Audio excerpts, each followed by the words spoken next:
So this is going to be a quick video about drainage. I've been buying plants from the Huntington Library's International Plant Introductions Program for the last couple of years now. That's a program at the Huntington Library that distributes varieties of mostly succulents and cacti from their desert collection. And the way it works is you go to their website, take a look at their catalog, pick out a few plants, send them an email telling them these are the plants you want.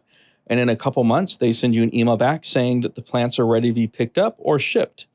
In my case, I don't live too far away from the Huntington Library, so we make a day out of it. We go pick up the plants at the Huntington Library and have a little fun while we're doing it. In any case, someone once told me that when it comes to cacti and succulents, that when you think you have enough drainage in your soil, you should probably add more. I thought I was doing a pretty good job until I started buying plants from the Huntington Library, and I've been putting, 50 to 60% perlite grit or whatever the drainage aggregate I can find in my area. And this is what it looks like when I water. The water flows through, the pot doesn't retain water for too long, and it's not bad, at least that's what I thought.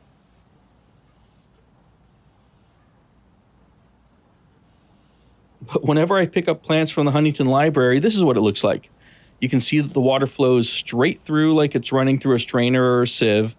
And when I water plants with this much drainage, it actually feels like the soil's not retaining any water. Kind of a weird feeling.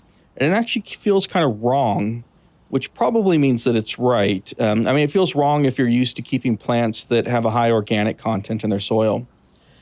I'm pretty sure the plants at the Huntington Library, at least the plants they sell, are kept in a greenhouse or conservatory where they closely monitor, the environmental conditions and the temperature, stuff like that.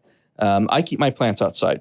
So for me, and in my environment, with the amount of time I have, I find that my plants dry up pretty quickly during the summer, at least.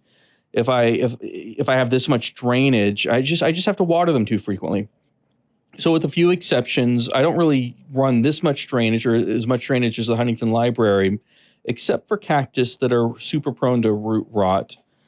Anyway, you can see that I'm replanting this plant from the Huntington Library here, and you can see that the soil is, 90% drain aggregate, non-organic aggregate. Compared to what I'm running, there's very little organic material in the pots that I get from the Huntington Library. As a matter of fact, some of them had no organic material. They were just, some form of perlite or something like that.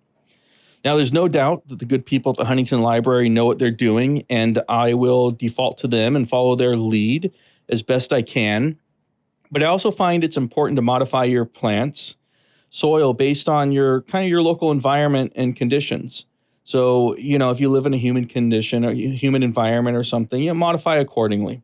So I just thought this was an interesting comparison between the pros, how the pros do it, and how, a home gardener like me, who has some learning to do, plants their plants. So anyways, keep planting and have fun.